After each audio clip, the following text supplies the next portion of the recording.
Lawrence, Louis once said, "My whole life has been happiness." Do you think he was telling any sort of truth there, or was he just adopting the smiling mask that he always seemed to like? No, I think that was true for him. I mean, his life was certainly, very difficult in many ways, wretched existence when he was younger because he was born at the very bottom end of the social scale in New Orleans. His father abandoned the family at birth. His mother was a part-time laundress and part-time prostitute, and he grew up on the margins of society. And by every conventional standard of middle-class existence, it was a recipe for a unhappy and early end, and he loved it. He thought it was wonderful. He remained very much a creature of that background throughout his life, and even as he became more and more of a mainstream figure, he had a freedom living on the margins of society that many other Americans who were not on the margins didn't have. Chris Barber, this is the man who recorded What a Wonderful World. Do you think at least a part of Louis Armstrong believed that it was wonderful? No, I think he believed it was part of his thing to sing songs like that. I mean, you are a professional entertainer. It's the difficulty for a jazz musician. I've always felt this from the very beginning, that you are a creative artist, but you're also a professional entertainer. You are an artist, but you're also in show business. And frankly, I was never too pleased about having to be in show business because I felt it was requiring things of you that weren't really very important and were quite a distraction and setting you up against standards that were irrelevant, But, I mean, Louis, in America, that's how you get on, and he did it, and he got on.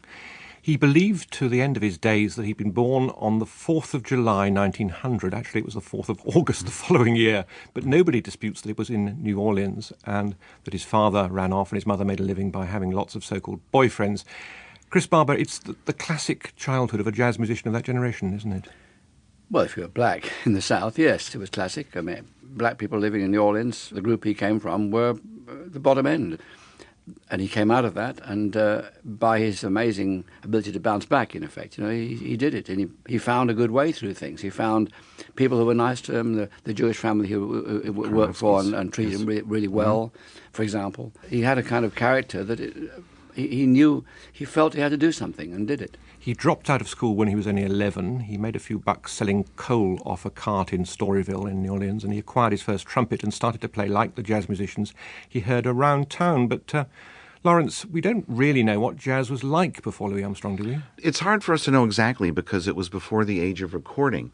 But we have a pretty good idea that there were two different kinds. There was hot jazz, which is the kind that Louis was naturally drawn to, tended to be more improvised, much, much more rowdy in various strange small nightclubs. And then there was Creole music, which was popular dance music. Most of those musicians were reading musicians, unlike what we would now call the jazz musicians. The word jazz really didn't exist at that point. And the Creoles tended to be, they were people of color, part white, they were part European, they were part French or Spanish or Italian, part black. So the Creole society was actually very stratified, and socially it was above Louis Armstrong, who was black. So the Creoles would look down on someone like Louis Armstrong. So you had this rather elegant Creole dance music. Then you had the wild, hot Buddy Bolden type, what now we would call jazz. And to some extent, Armstrong was trying to straddle both worlds, both right. musical He was the worlds. first person, Chris Barber, you agree, to bring those two worlds together? His talent, his musical talent was so great that he could have brought any worlds together. I mean, he really could do anything. And this was the point about him. He was so talented musically, innately, in some way or other. He was gifted with this amazing ability and talent that I don't think he paid too much attention to the strata. You see, as Lawrence says, New Orleans society on that level, it was like India, with all the caste system, and the black people like Louis and probably Joe Oliver and Buddy Bolden, they were untouchables, which is difficult to handle. And you've got to know your way around not to get in trouble. Now, jazz and sex went hand in hand in New Orleans, and the young Armstrong is said to have sneaked into brothels to hear the music and ogled women, and later on he played in them himself. But Lawrence, I think it all left him quite innocent, didn't it? I mean, he never exhibited any sort of self-pity for this rather seedy adolescence, and was rather proud of it, really.